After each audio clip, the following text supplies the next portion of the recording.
একটা সহজ প্রশ্নের উত্তর দাও।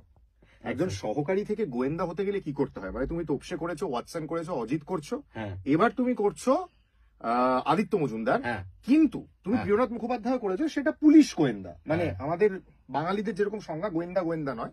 তো সহকারী থেকে গোয়েন্দা হতে গেলে কি কি চেঞ্জ করতে হবে?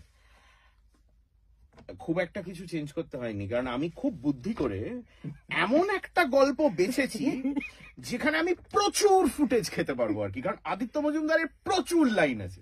সাধারণত যেটা হয় সেটা হচ্ছে যে কোনো গোয়েন্দা গল্পে অ্যাকচুয়ালি ফুটেজটা খায় সাইড কিক।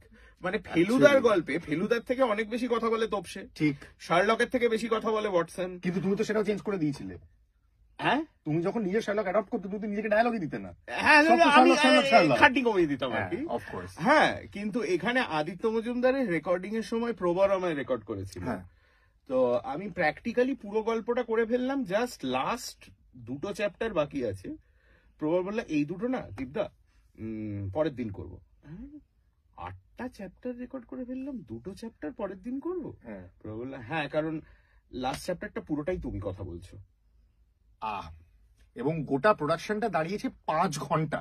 যারা বলেন গল্প 8 ঘন্টায় শেষ হয়ে গেল, 40 মিনিটে শেষ হয়ে গেল, এবার শুনে শেষ করুন, এটা আমরা চ্যালেঞ্জ দিলাম।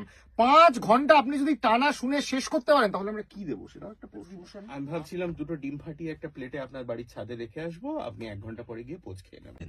আপনার জন্য exclusively Mirchi Bangla YouTube channel এবং গানা অ্যাপে।